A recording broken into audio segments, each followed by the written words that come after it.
भारत का एक और बहुत बड़ा नुकसान किया गया। वो क्या किया गया? आप सबने फिल्मों में डायलॉग सुना होगा। एक वो पुरानी फिल्म थी 1991 की शायद, जिसमें दिलीप कुमार और राजकुमार दोनों थे, जिसमें उनका हेलीकॉप्टर लैंड कर जाता है तो कहता लो बंदूक मार लो, तो कहता नहीं हम तुम्हें मारेंगे और जरूर मारेंगे, मगर तब जब बंदूक भी हमारी होगी, गोली भी हमारी होगी, इलाका भी हमारा होगा और वक्त भी हमारा होगा। ये डायलॉग सिर्फ फिल्मों में सुना होगा, परंतु ऐसा नहीं है।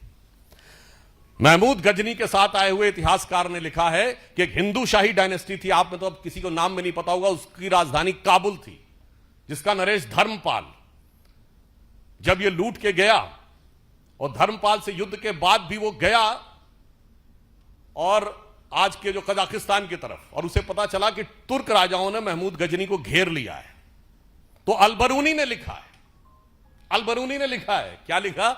उसने कहा जब घेर लिया है तो वो धर्मपाल उसको कहता है कि मैं 2000 घुड़सवार, 10,000 सैनिक और 100 हाथियों के साथ तुम्हारी मदद करने को आने को तैयार हूं, मगर किस लिए? इसलिए नहीं कि मैं तुम्हें बचाना चाहता हूं, इसलिए कि तुम्हें मारने का संकल्प मैंने लिया था, तो मैं अपने अलावा किसी और को तुम्हें पराजित करते हुए और तुम्हें मारते हुए नहीं देखना चाहता। ये वो चीज थी जिसने भारत को बचा के रखा, ना कि एक गाल के बदले दूसरा गाल आगे कर देने के सिद्धांत ने।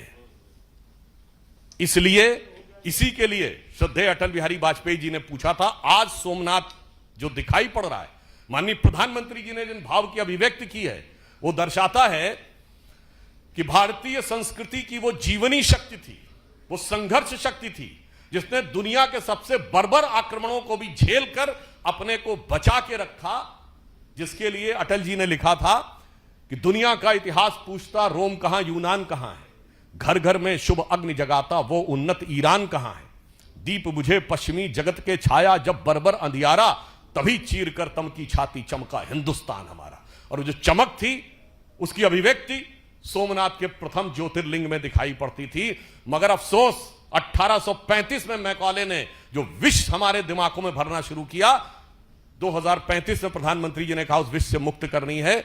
उस विष का बहुत बड़ी विष बेल को काटने का प्रतीक सोमनाथ का मंदिर था।